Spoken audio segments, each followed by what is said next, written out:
Close colleague who I've worked with for years in UKIP said to me that in a short space of time, you, Henry Bolton, have turned this into a soap opera and in doing so have brought the party into disrepute.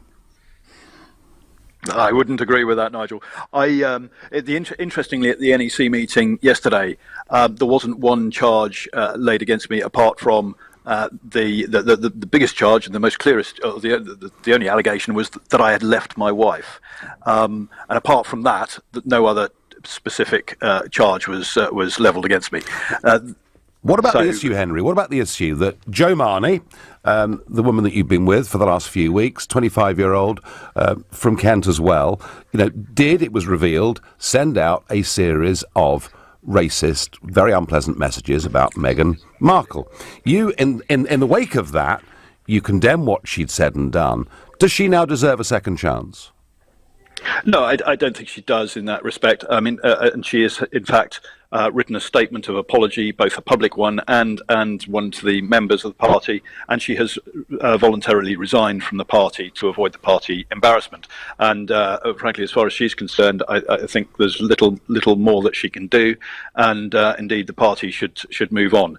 I was not responsible for those comments, of course. I've never written such comments, and as you say, I've roundly criticised them as abhorrent on the national media. So I think we should be able to move on from that now. The confusion, Henry, comes in that in the wake of those texts and tweets being revealed, you said that you'd broken up with her. And yet, a day later, in an interview with the Daily Telegraph, you said that you still love her and you wish to support her through a difficult time. And then the next evening, you're seen together having dinner in the National Liberal Club, according to some accounts holding hands, and she comes back home to Folkestone with you. So what is going on? I mean, is the relationship off? I'm very confused, Henry, and I know that many in UKIP thought that it was the height of stupidity, given what was going on, and given you said you'd broken up, to be photographed at dinner in London with her. No, I understand that. Nigel, there were a number of things that came together on that day. One was that we made public and passed to the chairman of the party certain information that proves that there were people within the party who have worked directly against the interests of the party and myself as leader. And that information relates to the texts that became public, some of which we have proof now were actually doctored. You're saying some of that evidence came. Sorry, Henry, you are saying that these racist tweets that we saw published in our newspapers had actually been amended and doctored? We have proof that at least one was, okay. And indeed the source of some of those texts has actually said to national media that he would never have released them had he known that they would be used to damage the party. No, but the problem is, Henry, but Henry, the problem is they still exist. But the question I'm asking you here is, you said you'd broken up with her, and then you're holding hands, having dinner at the National Liberal Club. She then gets on a train with you back to Folkestone and comes to your house. I'm asking a question: is the relationship on or off? We are still in contact, Nigel. Right. Absolutely, and I've admitted this on national media. We're still in contact. Of course, there are strong emotions there, but we both need to sort our own private lives out. So the romantic side of the relationship is off, certainly at the moment. And going forward, who knows what the future holds. But at the moment, she's got a lot to sort out in her life, as have I. And whilst she did come back to Folkestone, to my house, then she actually did so to pick up bags. And I had to take the measure of actually publishing taxi logs to prove that 20 minutes afterwards she then returned to her home address. Yeah, and it's getting into this level of being a little bit cringe-making, isn't it? And that's why, Henry, that's why I think above all you have lost the confidence of a National Executive Committee who voted unanimously for you to go. Now, you've decided, you made it very clear on the seafront at Folkestone today that you're staying on. Why? Absolutely, because I just simply do not believe that the party can go through a national leadership contest again, both financially and politically. The fact is that the National Executive Committee has allowed, for a very long time now, factionalisation within the party. It has failed to deal with disciplinary issues that have arisen in a timely manner, and that's allowed different factions to emerge, and indeed branches to break down. Had the National Executive Committee actually governed the party correctly, then I believe we wouldn't be in this position in the first place.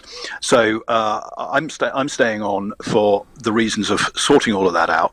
The National Executive Committee does need reform. It has lost the confidence of the broader party, or a big section of it, and has done for a long time. And indeed, what we need to do now is consolidate the party to make it a good platform, a solid platform from which to project the party into the debate on leaving the European Union. That is the crucial issue here. And indeed, my private life should be taking, whilst of interest, of course, and I fully acknowledge that, should be taking should be a sideshow to what we are actually about, which is actually delivering an independent Britain post-Brexit. I mean, I've been a fierce critic of the NEC over the last few years, and I think there are problems with it. But on top of that, we learned that yesterday and today, 16 party spokesmen have resigned their posts. Members say they're leaving. And I just wonder, do you think to yourself for a second that perhaps pushing the party on to the agony of an EGM, which will be a global soap opera, I guess, because everyone's going to want to see what happens, is this not perhaps just a little bit selfish? No, to be honest, Nigel, the last thing I need personally is to go through all of this. I'm doing it because I believe it's in the interests of the party and the nation. And indeed, these resignations don't help anything. If the people resigning had any interest in the interests of the party, then they would actually be continuing their job. If they want to call for my resignation, that would be one thing. But actually, the functioning of the party should be taking precedent over anything else. So they should be continuing in their roles. Their resignations achieve nothing in that respect. So I would urge everybody in the party to stay calm, let this play out, form their own opinions about the new constitution or proposal that I will put to the party, and we take it from there. Henry, I want to get this absolutely right. Are you suggesting that you will draft and present a new constitution for the party in the next, 4 weeks is the limit between now and the EGM, isn't it? I am, Nigel, yes. There are two things that need to happen. We need to reform the party, and that requires a new constitution. We need to reform the NEC, which again comes out of the constitution, and we need to do all of that so that we can actually move efficiently as a party to provide to build a solid base for the projection of our debate in terms of independence from the European Union. Okay, and that will be the substance of that EGM meeting, dramatic as it promises to be. Now, Henry, I know that you've been in the army, you've been to Afghanistan, and you've been in the police, and you got an award in the police, and I used to see you on the Eurostar going to Brussels to advise them on how to deal with international terrorism, and you got an OBE for that. But right now, having never done it before, you're at the centre of this media storm. You've gone from being almost unknown to being one of the most recognisable people in Britain walking down the street. How are you coping, being in the middle, living through something like this? I'm not sure. I'm not sure, Nigel. But the occasional whiskey does help. No, there are lots of things that before I'd done them, I'd never done before. And indeed, this is one of them. It's a steep learning curve, but in some ways, I'm actually quite enjoying navigating through all this. The media attention, it takes all sorts. If you're enjoying it, Henry, that's quite something. It really is. And Henry, at the moment, the argument is Bolton's a goner. He's lost support. All these public figures are disappearing from him, but we'll find out from the active membership that turn up on that day. Let me ask you, what does Henry Bolton do if it all goes wrong next month? Oh, across that bridge when I come to it. I mean, I'm still going to be campaigning solidly for independence from the European Union in all areas of government and administration. I think that's absolutely crucial. I'm not going to go away in that respect, no way, no form. But on something you just said, Nigel, the NEC, 14 people are voting against me, yet 4,000 people elected me.